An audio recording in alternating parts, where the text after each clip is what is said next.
परमात्मा ने ये कहा कि देखो भगवान की भक्ति प्रत्येक व्यक्ति कर सकता है और प्रत्येक ही शिक्षित होना चाहिए, ये गलत कर रखा था इन्होंने। तो अब आप सारे शिक्षित हो गए।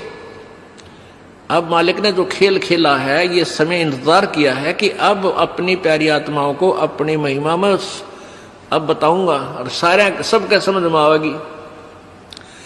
अब आप सभी शिक्षित हो गए और सभी को मंत्र ये परमात्मा की वाणी याद होगी। छोटे छोटे बच्चा के पूरी आरती याद हो रही है भगवान की वाणी की। अब एक रुई, एक 1.5 ग्राम 2 ग्राम रुई लगेगी, एक जोत बना दे, खड़ी जोत लगा दी, उसमें घी डाल दिया जितनी आपकी इच्छा है, एक कटोरा भर दे, सारा दिन जलाए।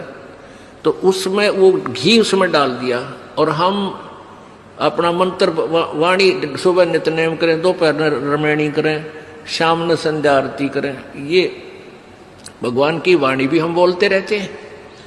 तो वो भी हवन हो रहा है। उस लकड़ियों वाले हवन की तुलना में ये हवन श्रेष्ठ है, क्योंकि इसमें आप एक 100 ग्राम रुई में 1 क्विंटल घी हवन कर सकते हो। उसमें घी, उसकी जोत ने जलन नहीं दे, उसमें डालने जावे घी। 100 ग्राम जोत में 1 क्विंटल घी हवन कर सकते हो आप। और लकड़ियां में 1 क्विंटल घी हवन करने के लिए कम से कम भी 20 किलो तक कम से कम लकड़ी जला देते हो। तो उन लकड़ियों के जलने से कार्बन डाइऑक्साइड अधिक होती है। उस 2 धड़ी यानी 20 किलो लकड़ी समाप्त की जलने की तुलना में एक 100 ग्राम रुई की का प्रदूषण उससे कई हजार गुना कम होगा। तो हमने ये अपनाना है। तो हम अपना हवन डेली करें हैं। अब क्या करा करते, कोई मृत्यु होगी, बुलाओ गुरुजी ने और हमारा हवन करियो 2 दिन 4 दिन। वो 2 दिन के हवन में किला टूट गया। रोज करो हवन अपना, एक जोत लगा दे, सुता उठ के हाथ पैर धो ले, नहान का ना फुर्सत मिले, कोई जरूरी ना होती नहाना। इसमें नहाए धोए क्या भया जाए, मन का मैल ना जाए और मीन सदा जल में रहे, धोए बास ना जाए। अंदर से अंतःकरण साफ हो, हाथ पैर जरूर धो ले, क्योंकि धार्मिक वस्तुओं के हाथ लगाने। और जोत ला दे, अपना मंत्र करता रहे, काम करता रहे, अपनी आरती बोल ले, जा नित्यनेम भी कर ले, रोटी पोए जा, नित्यनेम चलता रहे। आजकल तो आधुनिक बहुत से उपकरण हो गए हैं, वैसे भी याद हो जाते हैं कुछ दिनों में। और नहीं बैठ कर अपनी किताब लेकर वह पढ़ ले।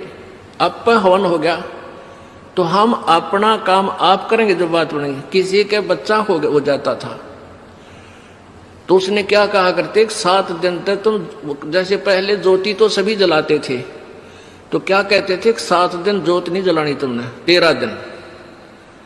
वो तेरा गजब हुई, 13 दिन रोटी नहीं खाते या तुम और काम ना करते। और किसी की मृत्यु हो जाती है उसमें भी ऐसे कहा करते थे। जैसे जन्म होने पर तो वो जब तक वो छठ ना होती इतने कहा करते, मृत्यु के बाद कहते हैं 13 दिन तक आपने कोई धार्मिक क्रिया नहीं करनी। तेरा गजब हो। परमात्मा रोटी रोज खा रहे हो, किसी दिन भी ना छूटती, ठीक है। कोई प्रिय की मृत्यु हो जाती है, रो पीट के दोपहर तक ना खाओगा, शाम में खानी पड़ेगी, रो पीट के रोटी खानी पड़ेगी। तो ऐसे ही भक्ति परमात्मा का हवन ज्योति डेली आरती रोज करनी है, चाहे दुख हो चाहे सुख हो। ये परित्याग नहीं करना, ये भूल है हमारे। अब आप सुन रहे थे जगत गुरु तत्वदर्शी संत रामपाल जी महाराज जी के मंगल प्रवचन।